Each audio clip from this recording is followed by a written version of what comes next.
Hello everyone, good afternoon. তো তোমরা সবাই কেমন আছো? আমি ভালো আছি।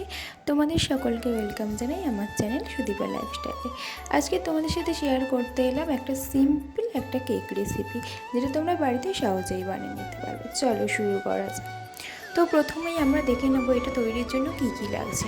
প্রথমে আমি 4টে বিস্কিটকে হ্যাপি বিস্কিটকে গুঁড়ো করে নিয়েছি, তার সাথে চিনি দুটো একসাথে গুঁড়ো করে নিয়েছি। তারপরে এই যে এখানে লাগবে এই যে লিকুইড দুধ।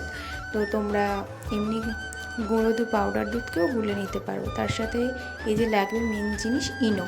আর এখানে একটা মোল্ড করার জন্য একটা বাটি নিয়ে নিয়েছি। আর তারপরে ডেকোরেশনের জন্য ডেয়ারি মিল্ক আর এখানে আমুলের চকলেট সিরাপ নিয়ে নিয়েছি। তো এইগুলোই লাগবে আজকে কেক তৈরিতে। চলো শুরু করা যাক। প্রথমেই যেটা করতে হবে, চিনি আর বিস্কিটের গুঁড়োটাকে একসাথে মিক্স করে নিতে হবে। তো মিক্স করার পর এই যে দুধটা, এটা অল্প অল্প করে দিয়ে মিক্স করতে হবে। একসাথে অনেকটা দিলে পাতলা হয়ে যেতে পারে, তার জন্য অল্প অল্প করে দিয়ে এটাকে ভালোভাবে মিক্স করে নিতে হবে। বেশি দিলে কিন্তু একদম চলবে না। আর মিক্স করার দিকে ভালো করে লক্ষ্য রাখতে হবে যাতে ভালোভাবে মিক্সটা রেডি হয়।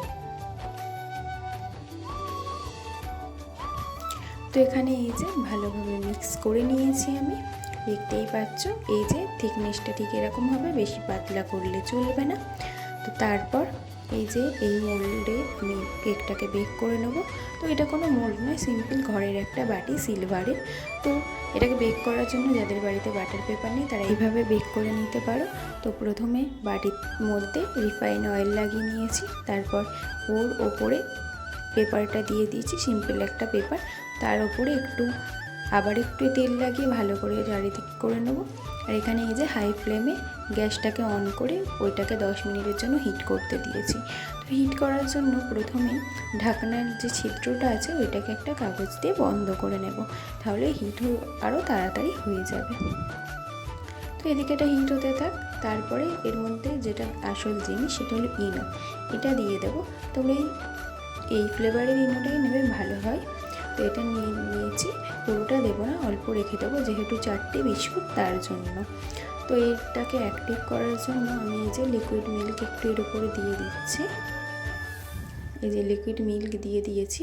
তো এটাকে ভালো করে এবার মিক্স করে নিতে হবে, ভালোভাবে মিক্স করতে হবে। তো ভালোভাবে মিক্স আমার হয়ে গিয়েছে। এবার এটাকে বাটির মধ্যে ঢেলে নেব।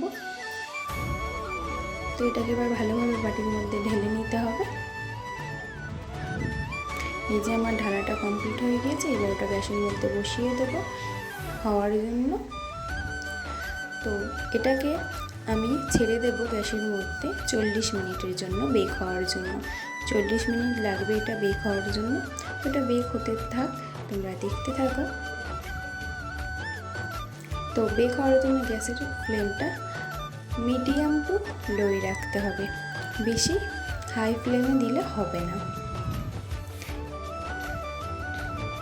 দেখো কেকটা আগের চাইতে একটু ফুলে গিয়েছে। তো এটাকে আমি একটু টুথপিক দিয়ে চেক করতে হয়। তো আমার কাছে টুথপিক নেই যেহেতু, তাই জন্য আমি ছুরি দিয়ে চেক করে নিচ্ছি। আর এই দেখো ছুরির গায়ে লেগে নেই, তার মানে কেকটা হয়ে গিয়েছে। তো কেকটাকে ঠান্ডা করে আমি নামিয়ে নিয়েছি। এবার এটাকে ডেকোরেশন করার পালা। ডেকোরেশন করতে গেলে এই যে ডেয়ারি মিল্কটাকে আমি গরম জলের মধ্যে দিয়ে দিয়েছি ভালোভাবে গলার জন্য আর কি।